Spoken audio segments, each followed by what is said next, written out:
Ruler School is brought to you by Odyssey Games, where you can go to pre-order upcoming Force of Will sets, ccgprime.com for singles and supplies, cardodoko.com for those rulers in the international market looking for product, the Ruler School Circuit Series now offering our Quarter 2 2024 circuit kits, and our guest lecturer members, Fight Ramen. Class is in session. Hey there, rulers. Welcome back after a long week of Force of Will to Office Hours, your favorite ever live Force of Will vodcast featuring myself, DMO73, and I'm joined this week by Jeremy Lindley. Hey, everybody. And Rustin. Hey there, Rustin here.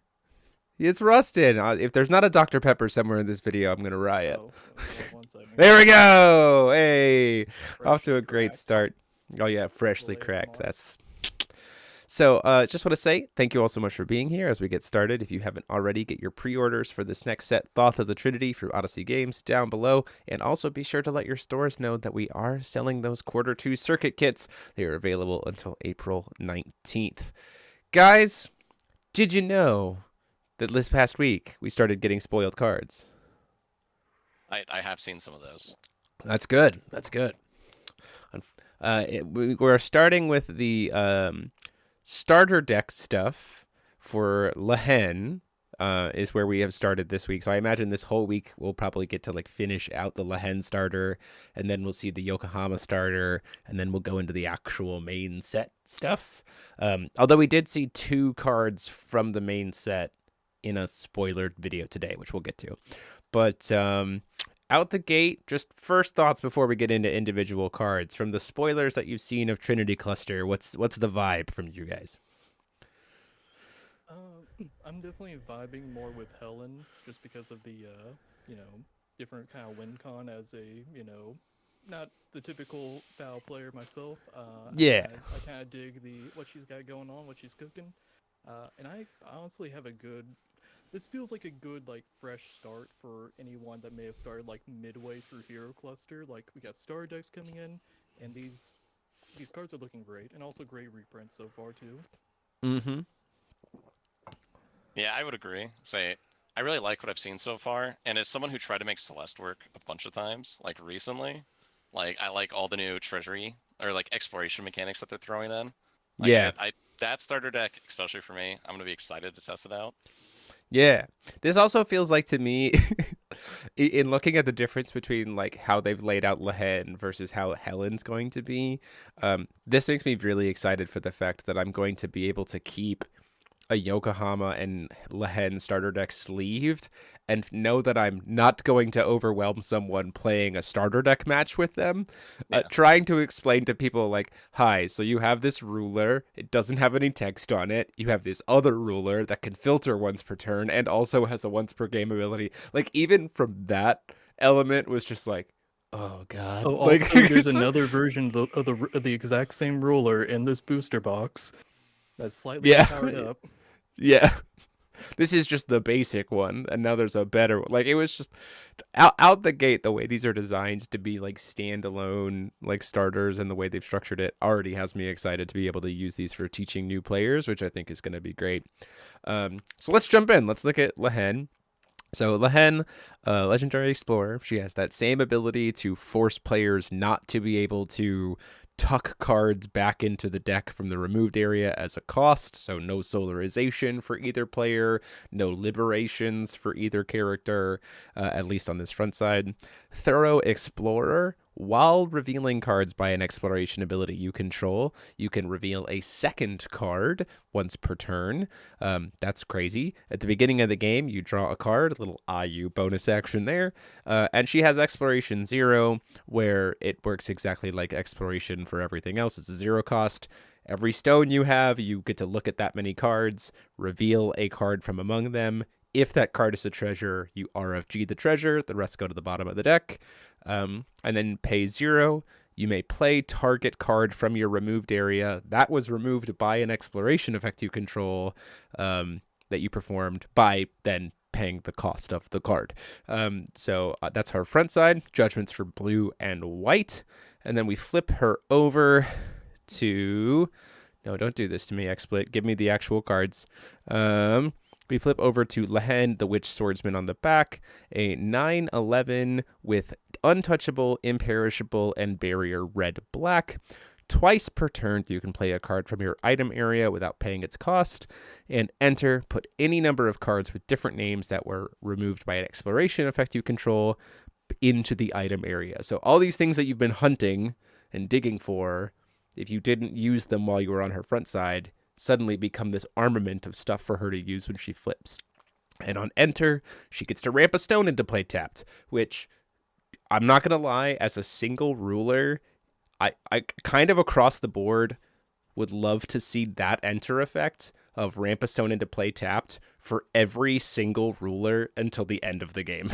Like, Yeah. unless they're like truly absolutely the most broken thing you've ever seen, but letting a single ruler not miss a stone call for performing judgment in an era with 2 rulers and 3 ruler setups, I just think should be standard and is really nice, especially in a starter deck environment.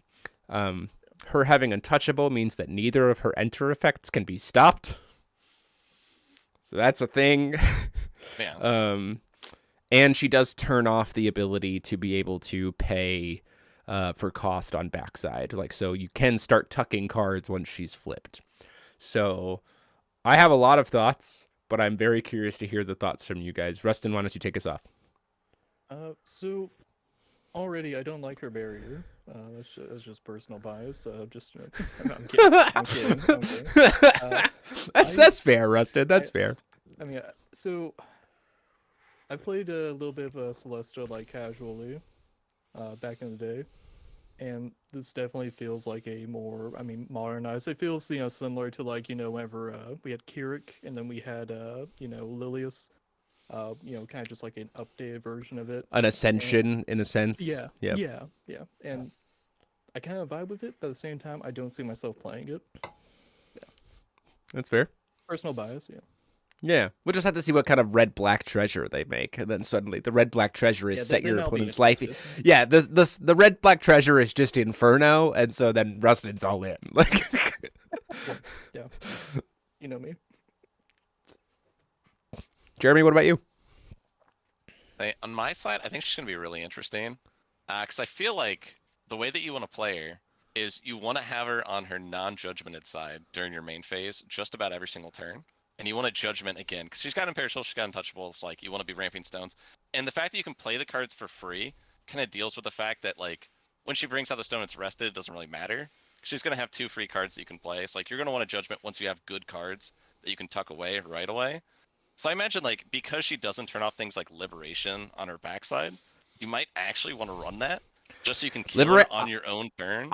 I think white and black, if I'm being honest. Or, sorry, white and blue. Like, Liberation of Waters and Liberation of the Lights, because they also then produce judgment for her to be able to flip again, right? So it's just like, oh, that's actually, like, probably really good for her.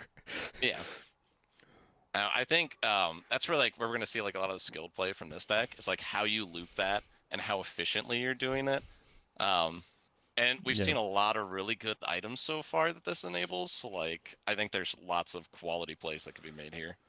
Yeah, this is the kind of thing that if this is in an era of 2 or 3 rulers, being able to get to 2 or 3 rulers, if you showed me this as a single ruler, I would not, even as a starter deck ruler, but let alone as her own competitive, like, standalone sense, like, I would not write her off because she's just 1, simply because of, like, the lines that she has available. Heaven forbid the treasures that she will have available, right? Like, 2 free treasures a turn, and you also think about, like, even if she explores for 1 stone, right?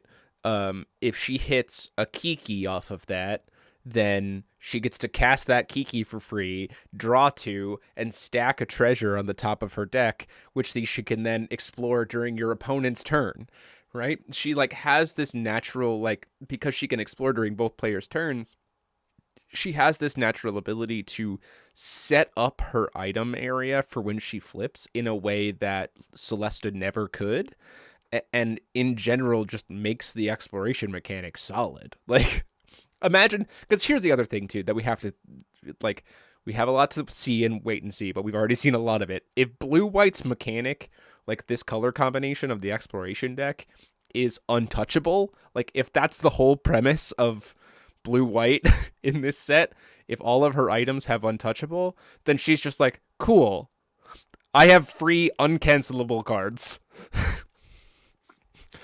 Like, Yeah, just play the game and you can just do whatever. you will have to respond. Yeah, you will have to respond to the results of what I'm doing, not stopping me from doing what I want to do, which I think is crazy good. Look? Yeah, exactly. Jeez Louise. Yeah, and I think this is very good. I think the liberations are a great, concept there too. Kiki stonks go way up. Pick up your Kikis now if you haven't already. Is it sold out? Oh, it better not be, because people are gonna need them. It might be a reprint in the set, to be perfectly honest. I'd imagine. But this is even as a starter deck ruler. I also do really like the fact that comparing what we've seen of Lehen and her mechanic is very clearly just explorations, treasures, right? There's like a core identity of what the white blue starter deck is going to be about, which I really like. And then you can go, okay, now that you've got the basic mechanics down, we're going to introduce you to Helen, which works similarly, but also has this like witch Trinity package to play around with, right? So now we're going to branch you into like something that's more complicated now that we've got you core game mechanics and how exploration works.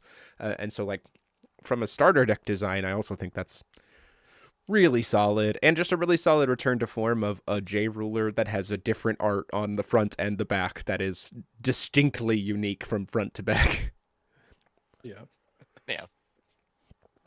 I don't care that it's Valhalla art. We never got to play with Valhalla, and let's use it. Let's rock it out. Yeah, it's just sitting there. We did get our first couple cards from her. We also got the finished version of Group of Explorers, which is just it's not a treasure, but if it gets explored, like if it's the card that you revealed off of Explore, you can put it into the field. Like if you don't have another version of it, you can like do more manipulation. It's essentially just more ways to make it so if you whiff on a treasure, you don't actually whiff. Like you can kind of keep going, which I think is, again, helpful as a little 1-drop 4/4 for the sake of, starter deck stuff. Nothing really to shake a stick at with that. But our first treasure was Flowers of the Dream Rain. 2 white treasure, pays 1 less to play it from the removed area, so Lehen gets to pay 1 white for it. Choose 1, draw a card, put it on the bottom of its owner's deck as it resolves. Thank you for not shuffling into your opponent's deck, which is the old problem with Celesta, just so much deck shuffling. Your opponent's life is higher than yours. You gain X life, where X is their life minus your life, so equalize your lives. Or each J/Resonator with attack higher than or equal to its own defense gains minus X 100 attack until X end of turn, where Y is their attack. So unless their defense is higher than their attack, they become 0 attack characters until the end of the turn. That's pretty good. It's a nice little fog. I like that. I mean, treasure version of Intimidation is always appreciated. That costs 2, so it's harder to conflict. Okay, or 1 if you remove it, and it draws a card. Yeah, so sure. But its base cost is 2, so it's harder to conflict. Is what I'm saying. Like it can't be Gary and it can't be conflicted. Like it's not just 1-drops or bust in this era. Yeah, and it does replace itself, which is also really good. I don't like that it is basically an anti-Inferno. Oh yeah. It's like the reverse Inferno. It's only if it's only if their life is higher than you, if their life is lower than your life, Rustin, it's fine. You're trying to bring them down to your level. This card doesn't help them when you're trying to do that. It's okay. That's good. Then we got Silmeria, Explorer of the Ruins. 2-cost 5/8 with quick cast in all zones if you explored this turn. Crazy good. Sorry, just saying that. That's just really good because Lehen can explore during either player's turn. Spirit cards gain treasure in addition to their other races in all zones, which means that there's a potential world here where you explore a spirit like Minfia or Fiola or like there's some pretty good spirits, and then while they're still a treasure, you judgment and shove them into your item zone, which then means that she can just free cast a Minfia or a Fiola. Like, Yeah, that's fair. that's pretty good. Enter, put up to 1 treasure card from your graveyard or removed area into your item area if you do draw a card. So, like, reload them if they somehow got stopped or if you had to discard them to something. Or if you, like, explored and want to be... Because there's a world, right, where you could use this if there's, like, a particularly good treasure that you want to have resolve, like, right away. You could load it into the item area, and then as soon as Judgment resolves, you have access to it, right? So you don't have to actually, like, wait for the window to load them up. So that might be something as well. Jeremy, thoughts on Silmeria? Alright, so with this card, I kind of want to see someone make an aggro version of this deck where you stick huge spirits into your removed area and then into the item area and play them for free. Let's go. Because this deck has great protection. Like with the new mirror card, you can protect yourself early, set up that play, and just summon huge beaters with things like this. Like it's a little combo heavy, but I would like to see Still it cool, happen though. because there's so much value from this deck already. Yeah, for sure. Blue-white value engine. Here we go. Yeah. Go for I it, really Rustin. like that it's also, we got Samaria back from, she was in EDL as well, so seeing that character kind of, like, come back. It was a side character, but, like, I do dig that, Yeah. reoccurring side characters, I do love that. That is one of the interesting things. So I know that they've posted them now, so I can say that I helped with them. The finishing up the story of Hero Cluster, there's this, like, weird throwaway line in, like, the very last chapter where it's Kaguya and Aristella, like, talking to each other as opposite sides of the moon. They're like, they've essentially become the new Reflect refrain, like watching over everything, can't really do anything, which is weird, but cool. And Kaguya's like, so how are things going over there in the new worlds? And Aristella's like, oh, some of the people from the old world are being reincarnated over here. And I'm like, they're coming from the old world into the new world. And so, like, to see Silmeria come back, even though she was a kind of a side throwaway character, is like, oh, okay, cool. That's kind of neat. Makes me wonder who else we might see come back. More, yeah. Yeah. Maybe we'll see an Alta scene. Hey, maybe. Very real opportunity. We got our first reprint. Oh no, sorry. Statue of the Misty Dragon was next, which is, this card is so good. So 1-cost treasure, choose 1, put this card on the bottom of its owner's deck as it resolves, doesn't replace itself. Remove target non-magic stone, non-J ruler entity from the game. At the next end of turn, put it from a removed area into the field under its owner's control. So a flicker, a delayed flicker. And rest target J/Resonator. If you control a water J/ruler with judgment, the defense of non-water J/Resonators treated this way becomes 0 until the end of turn. I don't care that you have Eternal. Die. Get out. Interesting that it specifically says water J/ruler, because that means that, like, the J ruler side only works with Time Spinning Witch because she's the only J ruler that's water that has judgment. But they also did show, which we'll talk about later, that they're reprinting Magic Stone of Time. So who knows? Yeah, I really dig that. Yeah. Well, I'll talk more about it when we get to the reprints. I think, Jeremy, with your creative deck building, a new 1-cost quick cast flicker has got to be making your brain go burr. I mean, I really like this card just because it doubles up as actual removal, assuming you Yeah. have the Water J Ruler, which I figure you probably will if you're playing this card. But that plus the flicker, like my mind immediately goes to like the current K1 setup with like Mikey. Like you can flicker Mikey again in that deck. That's already insane. I'm sure that there's better uses of it. If you run the big spirits, like that's kind of where my mind's at with this. Like you get the spirit that unrests spirits and unrest twice, although it's end of the turn. This does also just flicker additions. So this, because it's non-Magic Stone, non-J Ruler entity. So this kind of actually is mini Mikey. You're just, instead of cloning it, just flickering it. Yeah, I mean, I think this card's gonna be pretty insane. Yeah, I think this card's very good.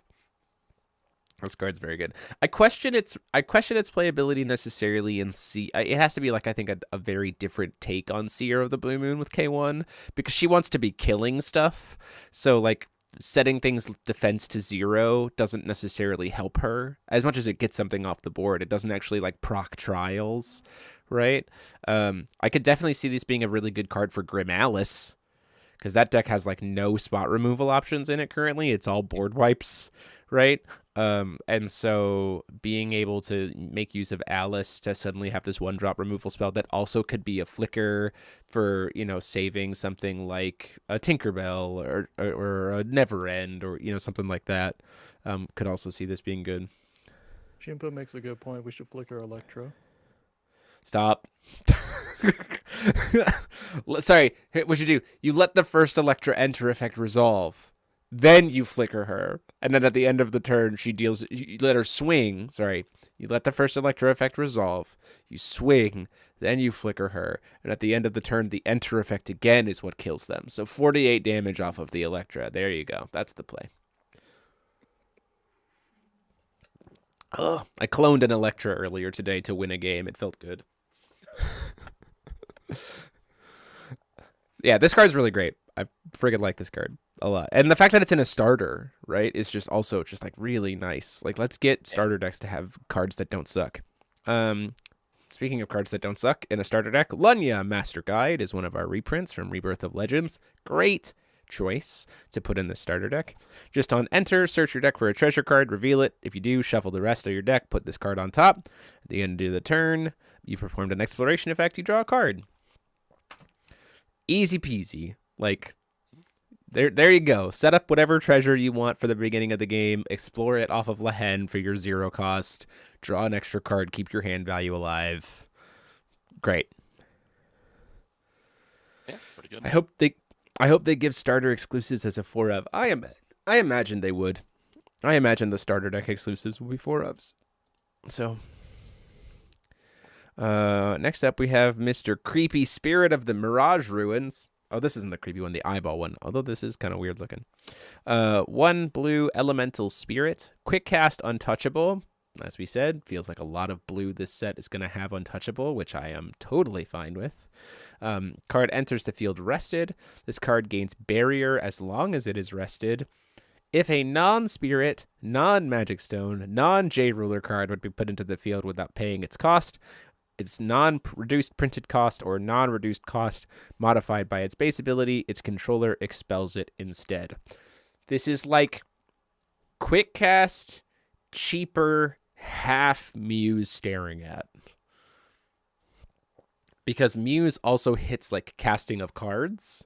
This is specifically if you're trying to put it into play. So it wouldn't hit some of the things that we've been seeing Muse come up to hit. Like it wouldn't hit a conflict. It wouldn't hit Kilo, a fossil girl in the city, or stuff like that. It would, however, hit a dinosaur egg. Which would then make it so that Killua would not actually get 4 extra ice counters back because it never actually enters the field. So there's something for you. I like what I think it was Dark Hydra in the Discord mentioned. It was like this set's Exorcist Mage. Yep, very much feels like that. I'd like to see it's printed at like normal rarity in the main set. Yeah, for sure. I imagine this will probably be a card that sees, because it's an elemental and a spirit, it definitely feels like it's going to be a main set card as well, because we know that Lucy's also going to want spirits. So that seems probably true. And elementals, like Lucy also wants elementals. Yeah, I feel like this would be a great sideboard card too. Like even outside of like spirit decks, because it's probably the best anti-cheese card outside of Muse that they've come up with in a long time. Like I really Yeah. like the card. Yeah, I like it a lot too. I mean, it also is like, it's designed in such a way that it minimizes the inherent downside of something like we've seen come up from like Witch of the Fallen Kingdom. Like people, when Witch was really good, what we started seeing was still people would just be like, cool, your witch resolves. Before my search resolves, kill the witch. Right? Like we started to see like people tweak their deck building and play style to be able to respect that better. This card just says, no. I have barrier. Whatever we're currently trying to resolve, this is happening. Like, and that's why I say it feels like pseudo like Muse, right? Because it's not unchaseable, but it can't be canceled. So it has like pseudo unchaseable like Muse, and then it has like inherent it's self-protection. So like it is going to do what it wants for the chase that it's trying to do, which I think makes it, like you said, Jeremy, also just an amazing sideboard card. Like this is going to find its way into any deck that can splash blue. Its sideboard is going to have at least 3 of these, I feel like. Yeah. Something else I kind of like about this one is like the ways to deal with it if an aggro deck wants to deal with it on the turn is no longer like conflict. It's more like you have to actually run answers like falling into the cracks or some like AoE damage so you can get around the barrier or something with precision.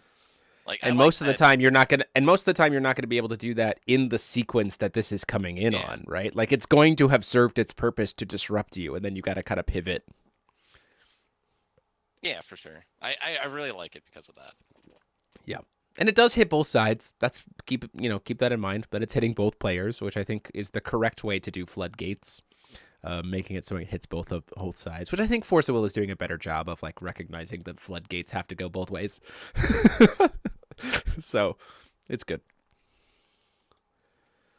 It comes in rested, so you just run into it. Sure, that's fine, but that's what I'm saying, where it kind of already served its purpose when you're quick casting it, in that it's probably going to answer what you were trying to use it for, right? And that then it served its purpose. And then as an aggro deck, if you want to waste more of your time attacking this as opposed to attacking my face, even better for me, right? It's using more of your resources, which is disrupting your play line and gives me more time to set up. Like, this is a cool card.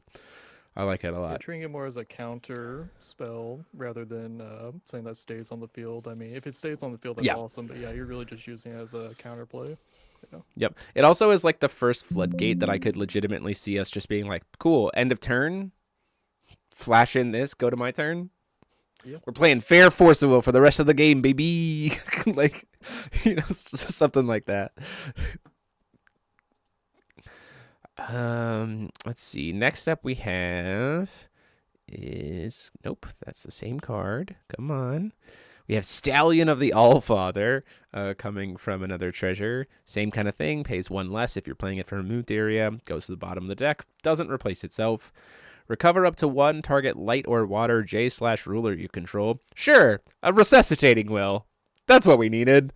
Draw 3 cards, then put a card from your hand on top or bottom of your deck. So, 1 cost, draw 2 seems good. Because also it does say a card from your hand, so it doesn't actually have to be any of the 3 cards that you drew. Mm-hmm. Nice. Gosh, that's so good. It's probably not a 4 of, right? Because it's only really good if you're exploring it. But also, like, it's a really easy one to just, when you have a free search a treasure, just grab this and set it up. You know what I mean? Yeah.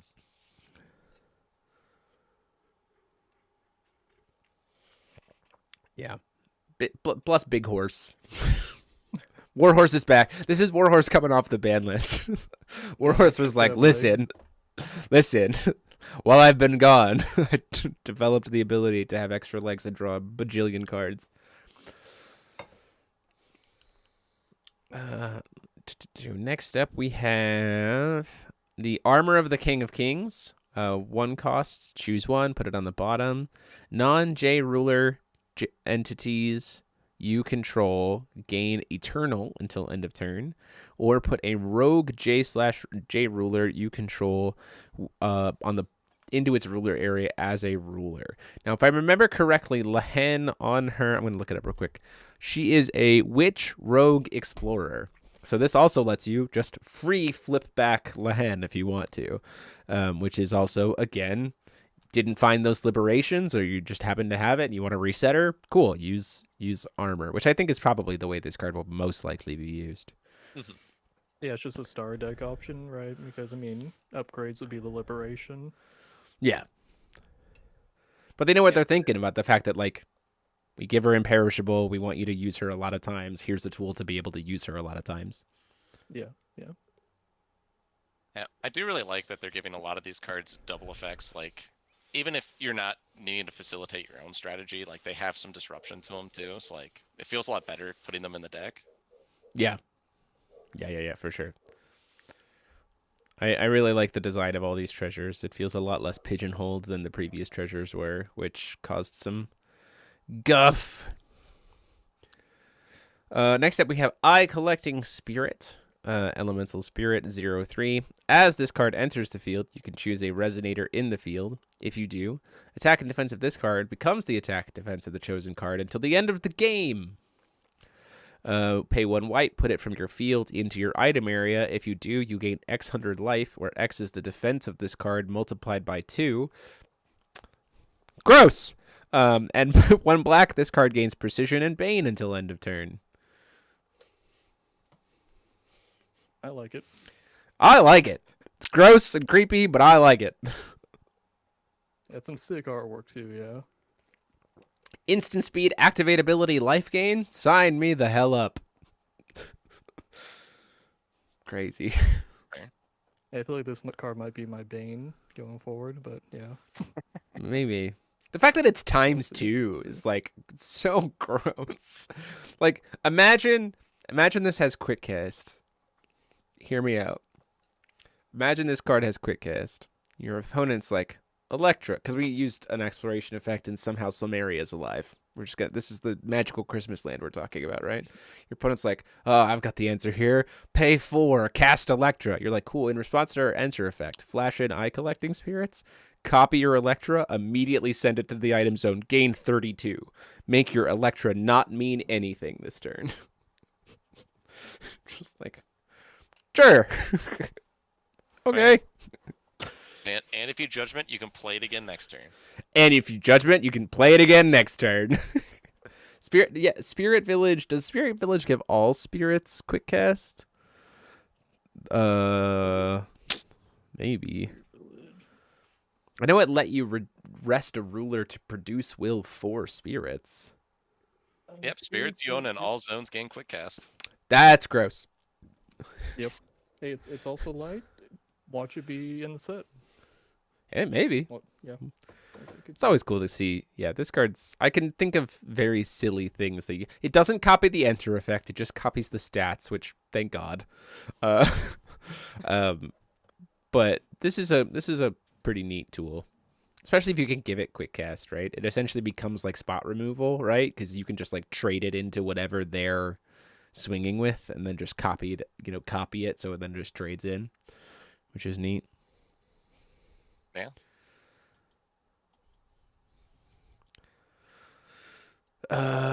Next up, we have the finalized version of Cursed Mirror of the Snake. Good old treasure, the one that everyone's been talking about. 1 white, 1 blue treasure, quick cast untouchable. You can expel, which is not RFG. It's fully gone. Essentially to the same space as Replicant Shiva and Rogue Spectator, where those cards are sitting. Rather than pay this card's cost, if you have not played any spell or activate ability this turn, so it's just your first thing of the turn, and no player controls 2 or more magic stones. So that first line is just like, if we're in the very beginning of the game and your opponent is trying to do something stupid, you can stop them. But later on in the game, don't expect to be able to do that, which I think is inherently better than the conflict problem. Conflict's, I think, biggest influence still is the fact that it's good at any point in time in the game, and so in the late game it becomes punishing because the control player has so many cards in their hands that conflicts feel like nothing. This card says, I'm only a conflict in the first couple turns, which is way more balanced Yeah, than it's definitely that. like slowing the game down for that. You can pay 1 water less to play this card if you choose only one option and don't control a Wind J/Ruler. Choose up to 2, expel this card as it resolves, so also cannot be copied. Like, you're not going to get to use each one a bunch of times. Cancel target activate ability. Target a spell that was played without paying more than 1 will. Its controller, so if it, a 1-drop, right? So a 1-drop or less, or if they did something like conflict from hand or whatever, this is what it's targeting. Its controller expels it. So you don't cancel it, you just get rid of it. Until the end of the next turn, which means the current turn and the following turn. Players cannot play spells or activate abilities during each player's can only play spells or activate abilities during each player's main phase and draw a card. The biggest change to this is that the draw a card has been only attached to the 3rd mode. It used to be draw a card, pick a mode. Now it's just on the 3rd mode that it draws a card. So not the cancel mode. Neither of the cancel modes give you this card back, or give you a replacement for this card.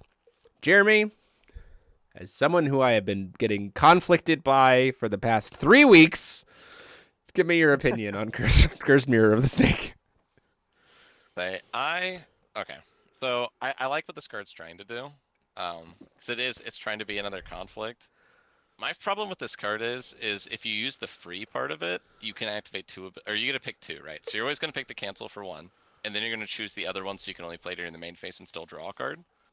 So when you play it for free, like, you're still going to get the draw effect basically no matter what, because it is choosing. So it goes like, at that point in time, it goes, technically it goes, so expel a card -1, play the card -2 because I'm burning a card from hand. Stop my opponent's card, that goes me +1 to -1, and then I draw a card, which then gets me to 0. So you'll never go. So in that instance that you're talking about, you'll always go even with this card. Yeah. So my problem with this is like, I'm curious if it'll kind of invalidate the first turn of the game for both players. So like, let's say both players are running it. Like, would you ever really want to play a card? Like, you won't play anything that's worth it. Because, like, your opponent could have Cursed Mirror the Snake. Like, it will go even, but it can stop anything that's played on turn 1. Because it's anything that's less than 1 that's a spell or an activate ability. So, like, you could really just stop the first turn of the game. Which, like, great for slowing down the game. But, like, I don't know if that can be abused really easily. The other thing I will say is for, like, the actual, the Treasure Ruler, Lehen. Mm-hmm. Like, being able to play this for free, you'll get to choose both abilities, so, like, you'll always draw a card there as well. So, like, it's cancel and a draw for 0. Like, cancels for 0 are... they're not the funnest to play into. Sure. As anyone who's been getting conflicted probably knows. And, like, you could always run this... This would be hard to run with conflict, but, like, I could see you still running this with a lot of cancels, just not in a wind ruler. Sure. And then just completely shutting out your opponent. Like, you can ignore them turn 1, and then, like, you can cancel them in the later turns. You can always pay 2 will for this later if you really want to. It's still a cancel and a draw card. It's like, kill you off Oscar in the city. Like, control decks play that for 2 every now and then anyway. Yeah. The question becomes to me about, like, with this card is that it is going to naturally force the curve of decks to be playing into heavier 2-drops. Like, we've seen a couple of shifts over that over time. We saw this weird, like, shift back to 2-drops with, like, Saga Cluster, with, like, you know, Fiola, and the stuff like Inferno, and like with, like, the 7th. Like, we saw the shift back to 2-cost stuff and above, and then we started to see, like, 2-cost but partially discounted, so we kind of, like, saw the curve kind of go back down again, but now it's kind of going back up again because we're like, we don't want to get conflicted all the time, so we're, like, forced to go into higher curvature stuff. And so it'd be weird to see how the curve of decks then plays into this, right? Because, like, this card does nothing against a 2-drop, right? Yeah. So like that's also something to say of like it doesn't do anything against stuff that's untouchable. It doesn't do anything against 2-drops. So that's an interesting, thing to kind of think about. And the fact that if it's free, the other weird thing about this too is if you're doing the like free mode for expelling a card, it has to be like the first thing you do for the whole game. Like, so you have to just be like, okay, gotta be mindful here. So it'll be interesting to see how this card shakes up stuff. Yeah. And it is only the first card on your own or on the turn that it is. So like you could play something on your turn and just use this to skip your opponent's turn. Yeah, that's for sure. And then they could just like, I don't know, they just play a main phase card. Unheard of. What are we doing playing non-instant speed stuff? What are you talking about here? Rustin, what's your thoughts about Cursed Mirror? Looking at it, I'm a little conflicted. Hey. Yeah. Is it weird to say that I'm looking forward to playing against a card? Like I want to like experience the power level of this before I actually in a game before I make a decision on how it is. I'm a little concerned about. Well, no, it's slowing down the game is probably good, but I don't know. This is a weird card for me. Yeah, it is kind of weird, right? Yeah. It also is important to note that like if you're on coin, right? If you're on coin, then you will only ever get one turn, like one of your turns before this expel mode is invalid. Because the second your opponent calls their second stone, you're locked out of it. Because it looks for either player, right? And in the same way, if you're going first, you will only ever get one of your opponent's turns to try to mess with them with this card, which I think is also very interesting. So we'll see how it goes. It also comes down to the prevalence of something like, this card can't stop, zero cost activate abilities. So like Lehen, right? It's like if she tries to play a 1-drop and you cancel her, she's like, cool. Well, now that you've done that, I will just now then go do my exploration ability and like build value up from there. Because it doesn't say you can't do quick cast stuff. It just says it has to be during main phase, which I think is also important to make that distinction, right? So. Oh, does it work against? That's a combo buster. Yeah. Yeah. Does it work against order? No. Because you can't chase ordering. Ordering's unchaseable. Just resolves. So this won't do anything against an order deck.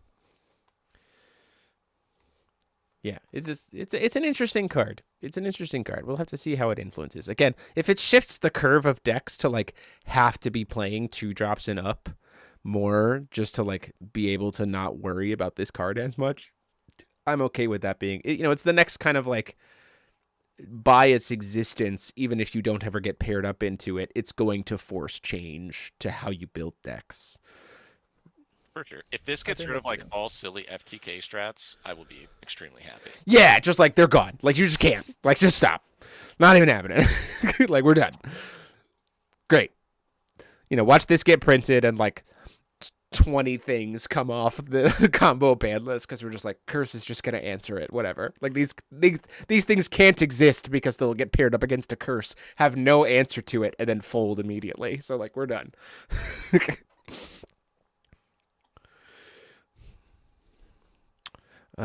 Next up, we have a next reprint, Water Spirit of the Lamp, with some changed flavor text from Celesta to Lehen. This Water Spirit just following ladies wherever. When he's revealed by an exploration effect, you can just play it without paying its cost. So, just something to help the exploration deck again have fewer whiffs as a starter deck, which is just fine. Next up, we have this card I really like, Flash Freeze. 1 blue, 1 white addition with quick cast, enters the field rested.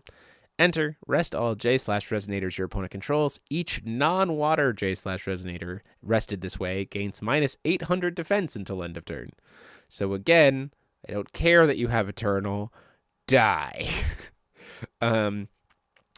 Tap, draw 2 cards, then put a card from your hand on top or bottom of your deck, and then put this card from your hand or from the field on the bottom of its owner's deck. This also is just really good against Shiva. Like Replicant Shiva. Like we've seen her get played a lot recently. This card is just like, I'm going to pay the same amount of will as you did because you solarized Shiva most of the time and just immediately answer the Shiva. She's not going to be able to attack before she blows up anything. She has negative 800 defense. She's gone. Like, get out of here. And it is J slash, which is also very relevant because it can stop stuff like, Little Red Riding Hood or like these like Swiftness J rulers, right? You can just tap them down. Yeah, and it being a negative instead of damage is very relevant. Like getting around Yeah. imperishable. Like, Yep. Yep, for sure. For sure. Abdul don't care though. Abdul goes, what enter effect?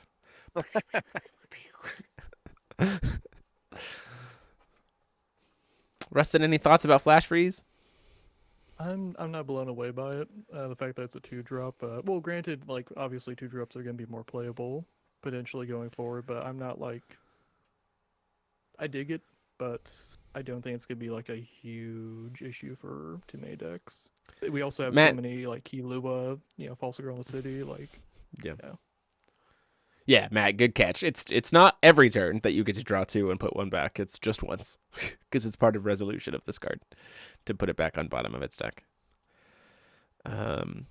Next up, we had another reprint announced, which was just Magic's Epic Stone of the Treasure, which makes 100% sense that this was going to be in the starter deck. They want you to be able to play all the treasures in it. So crazy. And then there was 2 more. We got 3 more cards. I'm not sure all of them were intentionally spoiled today because of some weird mix-ups. We have Sphinx of the Mirage Ruins, a Divine Beast, 1 white, 1 blue, 2 colorless, quick cast, flying, drain, barrier, total cost 1 or less. So again, don't need to just play 1-drops on this. This card gains untouchable in all zones as long as you control a water ruler with judgment. So again, we can cast this card safely and feel good about it. Your opponent must attack this card if able. 13-17 is a ridiculously high stat line. If a source your opponent controls would deal more than 800 damage to you or an entity you control, that source deals 800 damage instead. This means that we'd have to see how the ruling, because it's a replacement, but does it count as prevention? Because then Electro would only be able to do 800 damage if it's not technically prevention, but a replacement, which is interesting.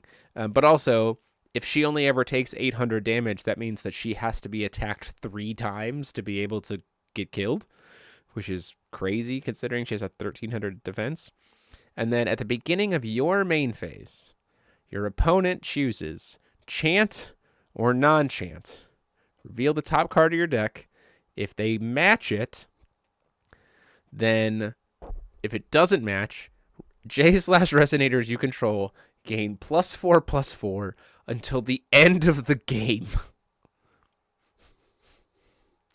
So that's a thing. And if they do get it, they gain 1300 life and you get to draw a card. The card that they just revealed. I like this card a lot. I like this card. I like this card a lot. I like that it has untouchable for, being a 4-cost. Again, it's that very clear vibe of like, we understand there's cancels. Don't worry about it. Like you're gonna be able to play this kind of stuff. And that effect is nuts. That effect is bonkers. I'll be honest, when I first read this, I completely missed that it's until end of game. Until end of game. Every turn. Well, every your turn, but yeah. That's A crazy. potential boost. This I don't card see is you so ever good. Going a game where you don't get to play this too, like with the mirror, like slowing down the game. I feel like you're gonna play this every single game. Make 4-drops great again. This is how you do it. This is how you do it. Now this card is going in my Seer Abdul deck. This card. Absolutely. Hey, listen. I have a water ruler with judgment. Am I ever going to flip her? No, but it means my card's untouchable, so shut up. And Fleeting Moonjewel paying for 2 of the will for this, also very relevant. You could technically get it out on turn 2. Yeah, I'm down with that. I'm good. That's fine with me. Disgusting. Yeah, this is a very cool card. I like this card a lot. I like the design of this a lot. It feels fair. If you want to spot remove her, you got to commit something big to it, like hard removal. Yeah, this card's very cool. Flying is great. Flying and drain is even better. The barrier is great. Oh, it's quick cast too. And it has quick. That's what I'm saying. And it has quick cast. Yeah. Like. It feels like This is the way to design a 4-drop that I will want to play in current era Force of Will. Like, yes, I will play this. I was gonna say it feels like the Garion of this set. It's like this big beast that it's like hard to deal with. Yeah, Right. certainly has that vibe. If this card becomes meta relevant, I could see Inferno stocks going way up. Like I can't think. Oh of yeah, anything to better force than banish. this. To force banishes. Yeah, for sure. 100%. I'm just going 100%. TCG player and buy that out real quick. just sitting on a throne of Buy infernos. every Pilgrim Memory is in the 7th and just. So you're looking for Infernos, you say? That'll be $500. But it's a starter deck card that I'm trying to answer, Rustin. Then you better pay up. How badly do you want top 8? Yeah, it's also a board wipe on a resonator as they have to attack with it. Yeah, this card is just absolutely good. Like, it's very, very good. You can safely swing with it to force your opponent to have to attack into it because it's just going to fly over everything. Like, this card is very, very, very good. Like, I legitimately would, if the time called for it, I would hard cast this against certain decks. I'd be like, yeah, this is going to stick. Like, this is, I'm gonna block the first thing you swing, and then you're gonna feel bad about it. Like, I would play that. But the fact that it has quick cast is just like even more gross. Why? For sure. I almost am like, this is why did we balloon give it fun. drain? This is like almost too much to give it it has drain. But I'm drain? also, yeah, I know. That's what I'm saying. Like, this thing might be a little overtuned, but like little overtuned in a way that I'm just like, I respect how overtuned it is. You know what I mean? Like, it doesn't feel degenerate in its overtunedness. It feels like, no, this is a 4-drop. This is what a 4-drop should feel like, and feel comfortable casting it, right? In today's era of VOW. We used to have 4-drops that were like vanilla 17/17s, and that felt great, but like nothing like that would ever fly in today's era of VOW. So like, if this is the baseline for what playable 4-drops are in FOW nowadays, sign me the hell up. I'm here for it. Poor antibodies. I mean, antibodies will eventually kill this thing.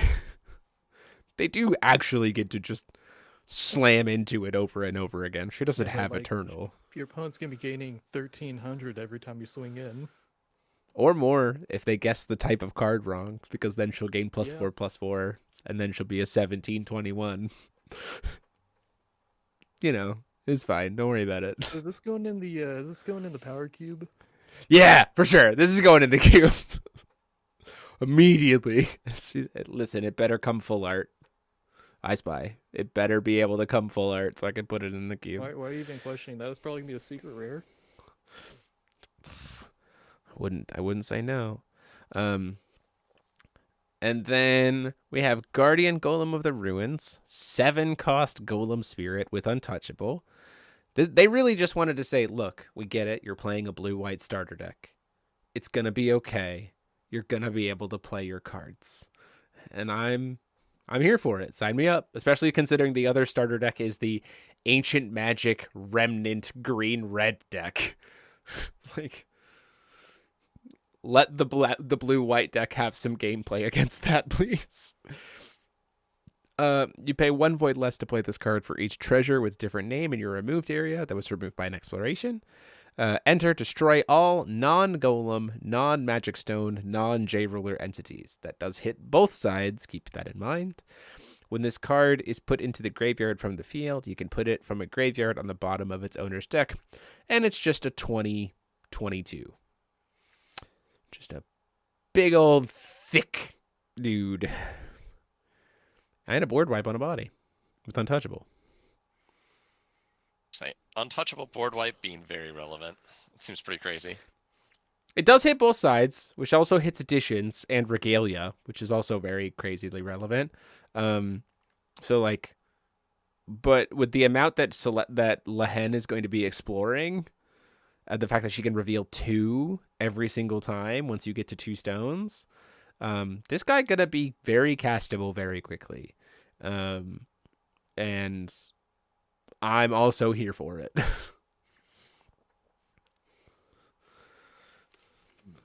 This card also, it's too expensive for the cube. We don't have a way to make it explorable for the cube. That's the only reason why. So we just don't have a treasuries package in the cube, but it could live.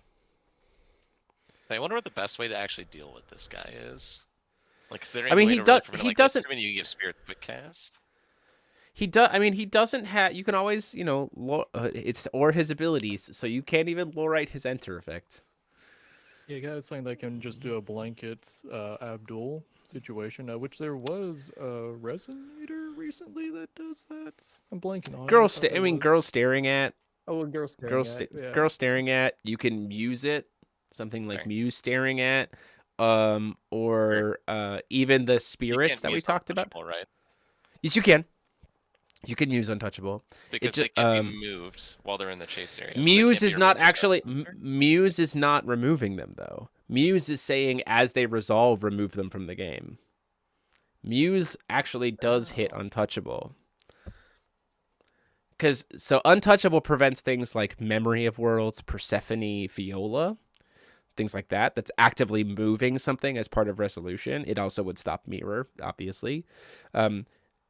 Muse staring at specifically says if something would be put into would resolve without being paid full, you remove it from the game as it resolves, so it never actually successfully resolves.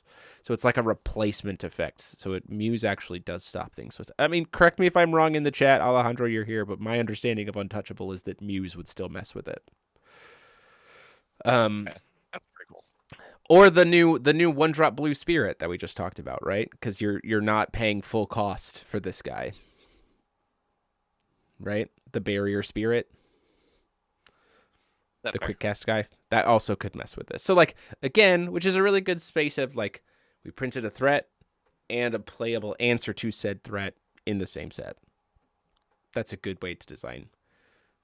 Oh yeah, he's also. Oh, he is a spirit. So yes, you're correct. The blue spirit wouldn't stop him. Well, Muse it is. We haven't seen the full set, so. Well, yeah. They also printed the armor that gives everything eternal. So there That's is true. an answer There are to ways them, to. even in the Yeah, there are. Yeah, for sure. There are ways to mess with it. Cool card though. Star I like deck it. versus Star deck, there's still gonna be an answer for it. That's good. Yeah. Yep. Yeah. For sure. Which is I wasn't good. even thinking about the product eternal design. part, that armor. So yeah, that's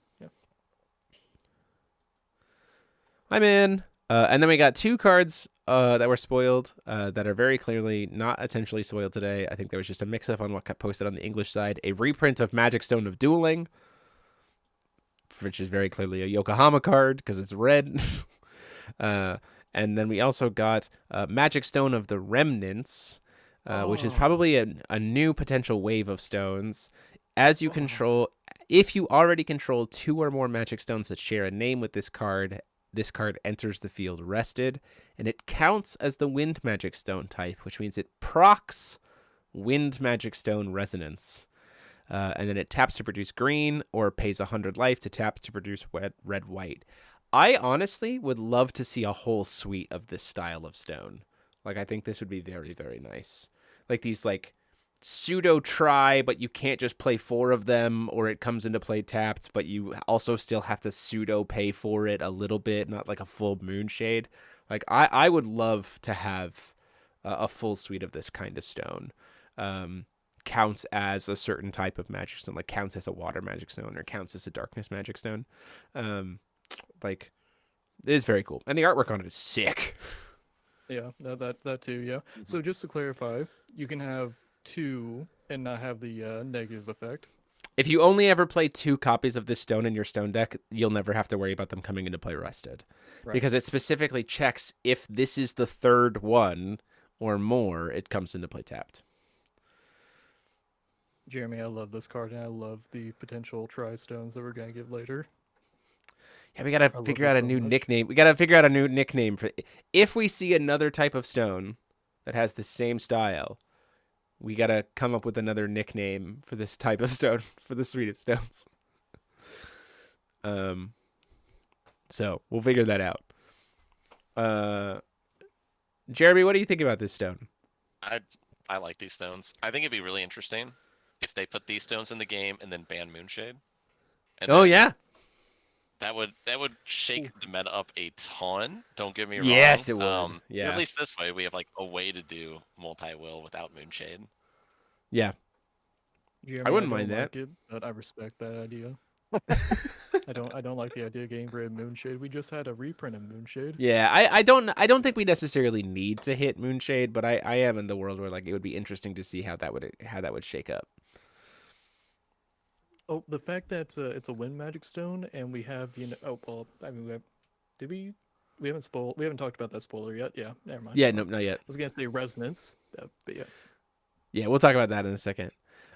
So those are all the stuff this is all the starter deck stuff that we've seen so far. A video dropped today on the official YouTube channel. Rio is feeling better after having COVID, so glad to see that he is doing better. And we got a few cards here, so we're doing it live in terms of putting these cards on screen. So Man, every we single got card is a good card for your singleton deck. we have. I'm gonna drag this so it's nice and big. We have Lumeria, member of the 12 Sacred Knights. Finally seeing some more of those. Human 12 Sacred Knights with Barrier 6/6. Enter, remove target magic stone you control from the game, then put it into the field under its owner's control rested. Resonance light magic stone. Target J/Resonator cannot attack or block until the end of the next turn. And then God's Art, Light of the 12 Sacred Knights, pay 1, reveal this card from your hand, remove target 12 Sacred Knights Resonator you control to its owner's hand. If you do, put this card from your hand into the field. Very solid card. And cool to see 12 Sacred Knights again. Oh, you know something that I love that I just realized after reading this card again? If someone was to like target your Rumsfeld or something with removal, you could just like God's Art and like swap her out. Or just I didn't pay even- 1 and give Rumsfeld Barrier and Eternal. Oh, hey, you know what? That also works. It's the same cost. I Yeah, don't know, yeah. maybe. Ignore me.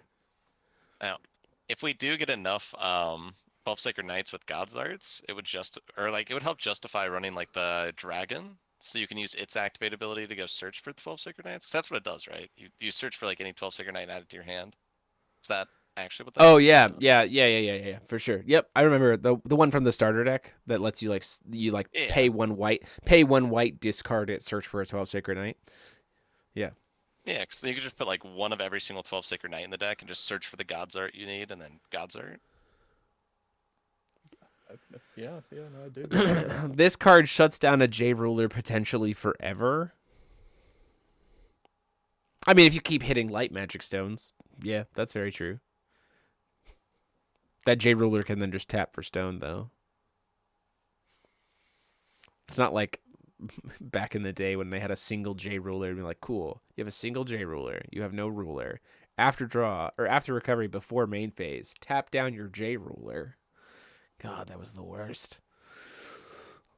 People just are like, well, I can't call stones and I can't do anything with my J Ruler anymore. This is great.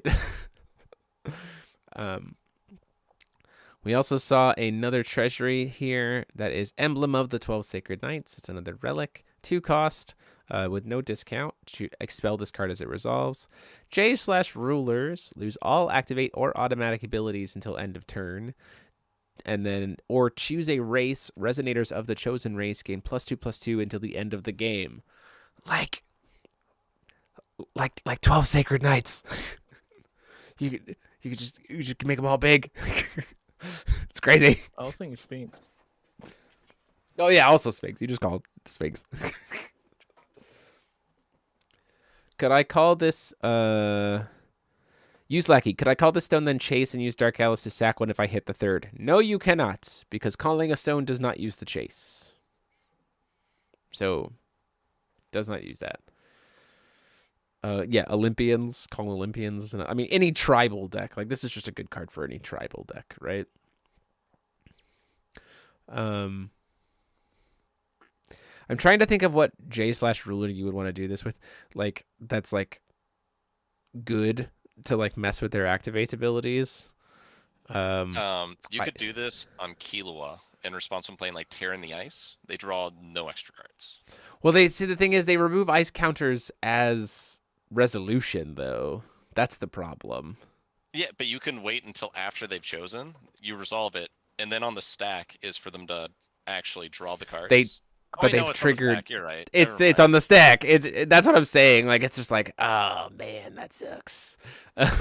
Like, they just choose 0. And I guess in some ways you're like making them pay 0 to do nothing. You're like making them pay 2 to do nothing, right? Because if they remove any ice counters, they're just gonna get. They're honestly going. That actually does. In response to Terror in the Ice, that's actually not a bad play, because even if they wanted to go get the 2-drop dinosaur, they wouldn't replace. They'd get the dinosaur. The dinosaur would remove another ice counter to burn you, and then wouldn't draw them a card. So, like, you actually still would be making that card feel bad to, like, or they just paid 2 will to do nothing. They're like, well, I want to save my ice counters, so pay 0, right? Or so burn 0 ice counters. So, like, not terrible, like not an actual bad card in that regard, but like I kind of would rather just like play Curse of Magog and just like have me be the one drawing the cards anyway. Like, that's fair. It's like, hey, I'll draw the cards now, thank you.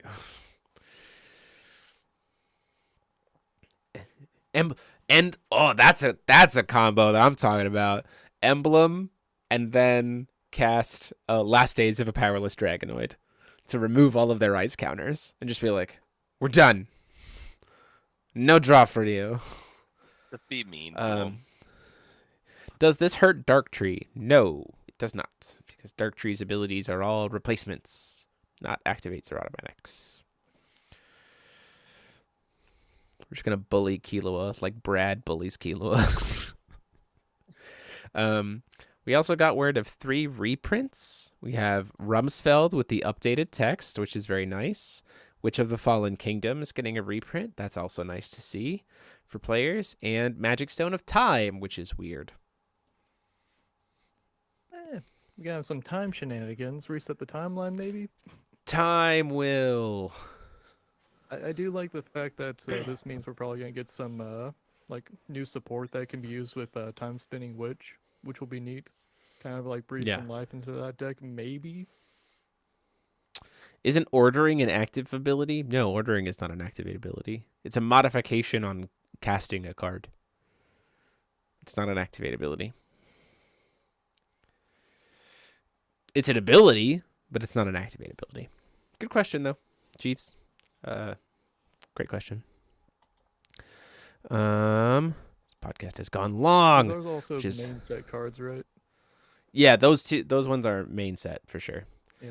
And then we got like $15 right now, so that's great. Yeah, well worth getting it.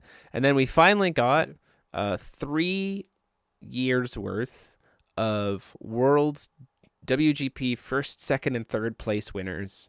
Their promo art finally got announced and finalized. Current speculation is that these are probably going to make up portions of the Memoria pack in Thoth of the Trinity, but that is not confirmed. That is not stated by the company in any way. That just feels... We know there's a Memoria pack in Thoth of the Trinity, so it seems likely that that's where we could find these.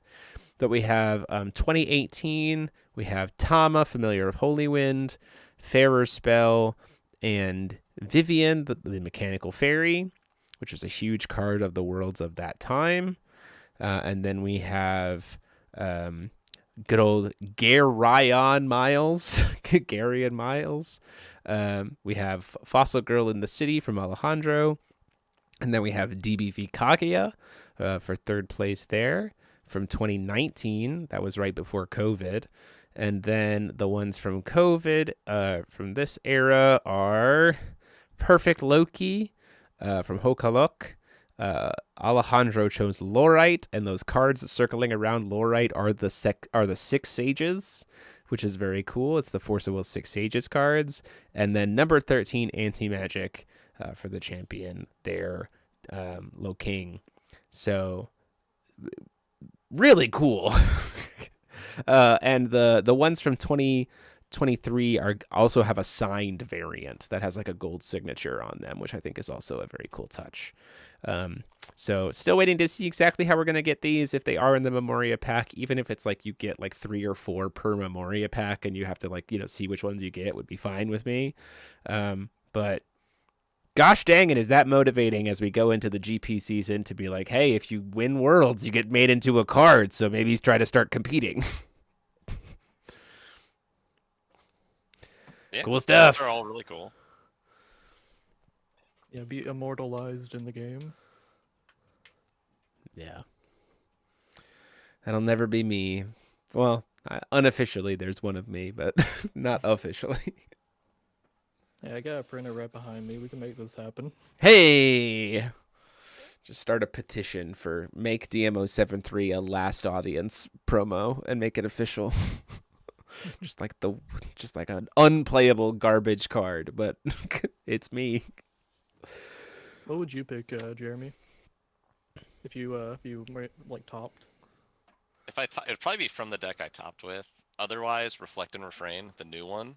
The like 3-drop. The 3-drop? Yes, it would be. Yeah, I was going to say that you would pick that if you didn't. I was going to be like, Jeremy's going to pick the 3-drop Reflect Refrain. Hopefully I can make it to Worlds and play with the deck that runs it again. Yeah, That'll for be my sure. goal. Minha, can you choose any card? I'm not sure what their options are. Alejandro would have to speak to that process in terms of what they're allowed to pick from. But if legitimately, if I was to pick a card, I would pick, the meme for me would be Last Audience. That's the meme for sure.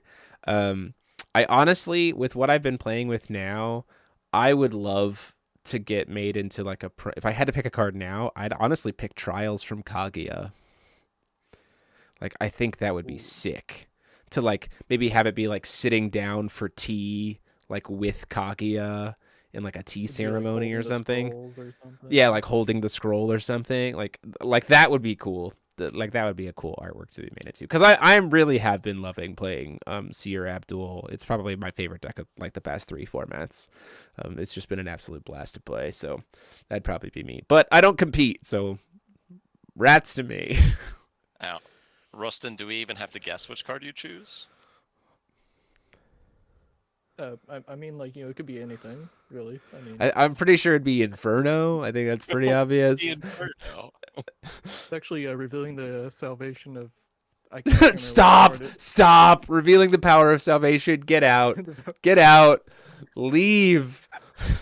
The anti-Inferno tech. Yes, exactly. Yeah. That's the card that we would choose as Rustin. Yeah. Yeah. No, Get out of here. I would absolutely love that. Also, something about I really would like to know the Alejandro. I don't know if there's like an NDA or something, but if you could like make some kind of video about the process of actually like getting yourself on a card, like that'd be really cool to hear about. I see you in chat. That'd be certainly cool to hear. Well, it was a long night. There's a lot of stuff to discuss. Let's do some housekeeping as we close up. There will be no feature match this week. We have one more deck profile to post for this week to get caught up on the Baja Blast profile that I played last week, that I absolutely misplayed the crap out of in Games 2 and Game 3 and should have won that match because I'm not supposed to play red decks, and I did it anyway, and we watched how it was bad. I don't know why I choose to play red decks when I know I can't. But we have the GP this weekend for GP Minnesota. Looking forward to seeing everybody there. As a reminder, The stream itself for the GP is open to everyone. You are allowed to be present in the stream regardless. The chat for the stream is members only. So if you want to say, it's a good time to sign up for membership. We're going into GP season. We got a lot of stuff coming. There's a lot of GPs to happen. So I definitely recommend checking it out. It's just like, I think the cheapest level is $2 a month. Helps to go support the finances of the channel, like getting us out to the GPs to be able to do the streams and stuff. So consider that as we get ready for this weekend. And yeah, looking forward to seeing some good games. So that's it for us here tonight. And until next time, this has been myself, DMO73, and I've been joined by Jeremy Lindley. Best luck at the GP, everybody. And Rustin. Good luck, everyone, on the GP. Class dismissed.